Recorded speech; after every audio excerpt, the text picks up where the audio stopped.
Here are more nonverbal cues that you can use in Zoom culture, remote working culture, or in person, really anywhere else. So first, what are the different types of nonverbal cues that are out there?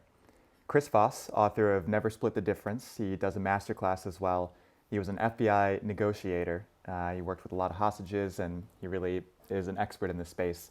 Identifies that there are 8 nonverbal cues. Body movements, proximity or space, and how far apart you're standing from someone, what the space bubble looks like, which can be different in different cultures. Remember that. Posture, eye contact, or not. There's also a trick that people use if they're uncomfortable looking in people's eyes to look at the nose or look at the forehead or in the location or right between the eyes at this location that gives the sense of eye contact without actually having to look people in the eye, which can be uncomfortable for some people or uncomfortable during certain situations. Touch, voice or tone, facial expressions. Physiology, which is the uncontrollable, like sweating or like blinking. We can control blinking to a degree, but some cues can be blinking too much, may indicate that there's something a bit uncomfortable. Let's get into 5 more nonverbal cues. Number 1 is a bit of an advanced one, and you're probably not going to see it too often, but it can be pretty strong. There's a couple caveats here, but number 1 is fingers around the neck. This can indicate that unless the hand is moving and stroking and moving especially to other parts of the body and not just located on the neck, this can be a very strong sign that the person is unconsciously or subconsciously trying to silence themselves. One part of them is feeling very comfortable, very uncomfortable, and very worried about saying too much or revealing something that another part of their brain is really trying to hold down. So remove your hands if this is you and open your posture and speak. Speak what's on your mind. Very important and meaningful words may follow for you or for someone else. If you see this is happening, just create a space that's comfortable with them and be really curious, really gentle, and try to coax whatever it is that they're trying to silence to come out. Number 2 is when a person's eyes are downcast, that either straight down or down to the left or the right, or maybe looking off to the sides, but there's no eye contact here. This is especially important. If the person is looking all around and they're trying to avoid looking at you in the face, this can, on the one hand, mean that they just may be a bit more traditionally introverted and find a bit difficulty in awkwardness in social situations.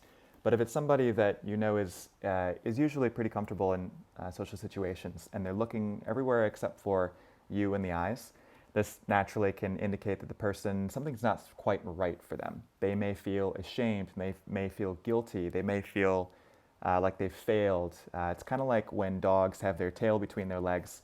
You know, they're sheepish, something is not quite going right. So if you have trust with this person, ask them what's going on. Again, be gentle a little bit, tread carefully. This is a vulnerable moment for this person. But if you can get to the root of what's going on there, you can really open this up and build a stronger relationship or more trust with this person.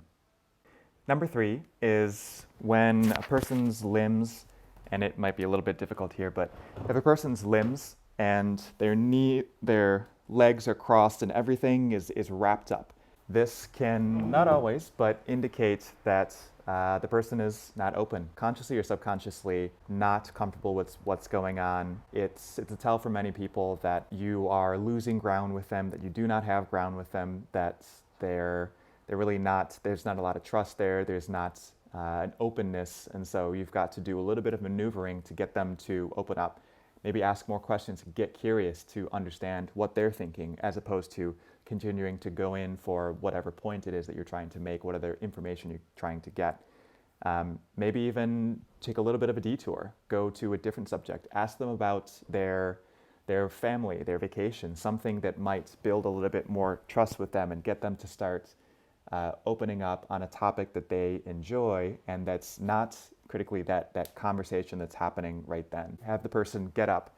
It can be amazing how much of a change having somebody actually physically get up and move their body around can be for the mind. The mind is based in the brain, which is based in the body.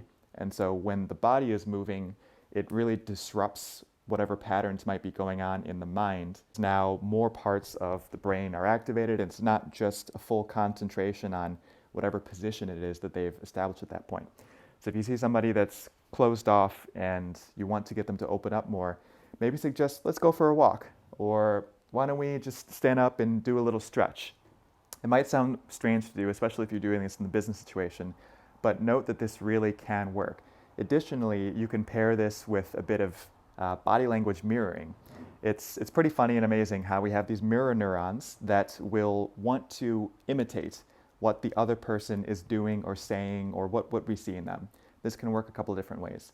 One, you can, through your tonation of voice, you can, with somebody who's very upset, if you're speaking in more of a monotone, more of calm tones, and Chris Voss really covers this in his masterclass, it's pretty amazing, then you'll find that people's voices and their level of upsetness, anger, frustration starts to calm down over time. It's very difficult to be upset and at a level up here when someone else is at this level and doesn't rise to meet you at that.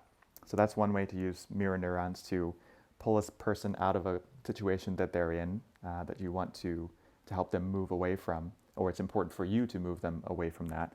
The other is with body language.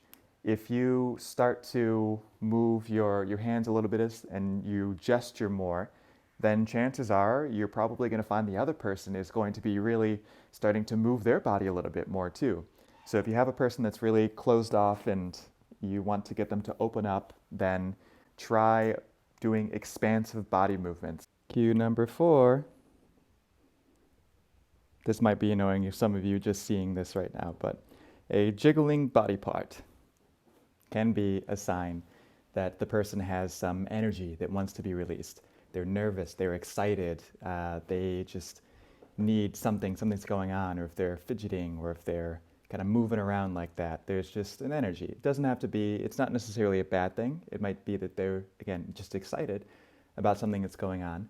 It can be that they're a little bit nervous, so you need to read a few other cues to understand what's exactly going on. But it can also mean if the person is also doing this in combination with supporting the weight of their head with their hands, it might mean the person is falling asleep and is low energy and is trying to just keep themselves awake at that moment. And finally, number 5, the move that prevents other people from really understanding what's really going on. You're calculated. You're really trying to obscure the other person or people from understanding what's going on. This can be when you're trying to think through something, you're not quite fully sure where you will finally arrive, but you don't want to give away your position before then, or you may already know what's going on and you're trying to minimize the likelihood that somebody else is going to figure out what's going on inside your mind. But this can be, not always, but can be a sign that the other person is thinking in a calculated, very cautious or shrewd way. You may see this at the poker table, you may see this on Zoom, especially when there's a strategic discussion or something that has consequences. If you would like to move someone out of this position of being inscrutable and shrewd, you might, at the easiest, ask them a question. Engage them directly in conversation. Look into their eyes and really be engaged and leaning forward and really expecting something from them. It's hard to talk to someone else when their hands are in front of their mouth, and so that will likely bring their hands away so that they open up a little bit more, and then continue to engage them and be curious and be warm and try to build a little bit more trust and maybe compliment them or the way that they're thinking, or get them into a state of being less standoffish, on guard. And that may help to break down some of the wall that they're kind of erecting between themselves and you, and it might let you into more of what's going on inside their mind, in addition to give you a chance to influence what's happening. So long as they are on guard and really not giving you a chance to come closer to them, that's probably going to remain where they're mind is going to be at. So you're not going to have much of a chance to build a bridge or deepen the relationship or make some collaboration and progress. Again, with all these nonverbal cues, there's no guarantee that the other person is fitting to any one of these archetypes, but these can be indicators and cues that many times may help to indicate one or a particular mental pattern, state of mind, or need or challenge that somebody is going through. So I hope these help you in your reading and understanding what's the communication that's happening outside of just the words that we're taking in on Zoom calls, in remote work, in person, in any interaction really in life. It doesn't even have to be in work. And if you enjoyed this, then please subscribe to have more videos come to your inbox automatically. Please give this a like and comment.